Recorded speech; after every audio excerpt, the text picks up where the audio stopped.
Diversity, equity, and inclusion. Sounds great, right? But are DEI efforts actually helping, or have they created more division and isolation?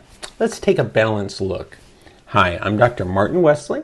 I'm a therapist and a counselor educator.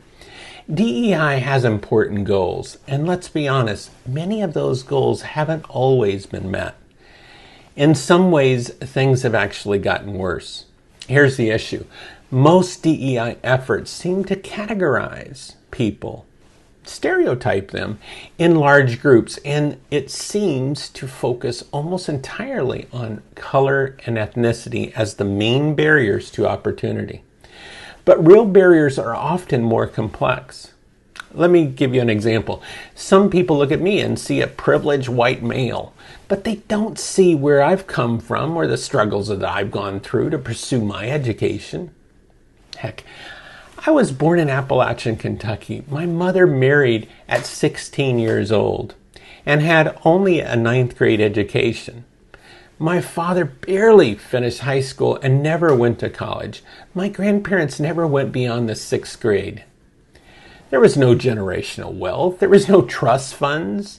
There was no built-in connections. The only things passed down to me in my family were love, stories, and maybe a handmade quilt from my grandmother. College wasn't encouraged, and it was difficult being the first in my family to go. I was married with several kids, working 2 jobs before I could get my bachelor's degree. I didn't have family coming to my graduation. I didn't go myself because I was too busy earning a living, working nights at a gas station. I was on food stamps at the time, which hurt my pride, but I needed the support to finish my bachelor's degree. As I worked hard for additional education, more opportunities opened. But hey, I'm not a victim. I am blessed, but people should not look at my skin color and stereotype anyone and think they know their story.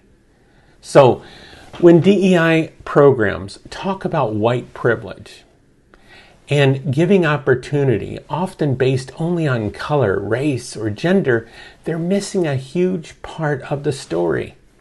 Opportunity isn't just about what you look like. It's also about where you come from, your family's education, your economic background, and the real struggles that shape your path. But this is rarely talked about in most DEI programs. So, what's the solution? If we really want diversity, equity, and inclusion, we have to look deeper. We need to ask, what does this individual need to succeed? What barriers, seen or unseen, have shaped their opportunities? It's time to stop making DEI just about race and start making it about real access and support for all people who need it. DEI programs started with great intentions, and their mission is admirable, but it needs a serious overhaul. If we want to create real change, we have to move beyond stereotypes and start seeing the full picture of what makes opportunity possible. Follow me for more counseling insights. It's cheaper than therapy.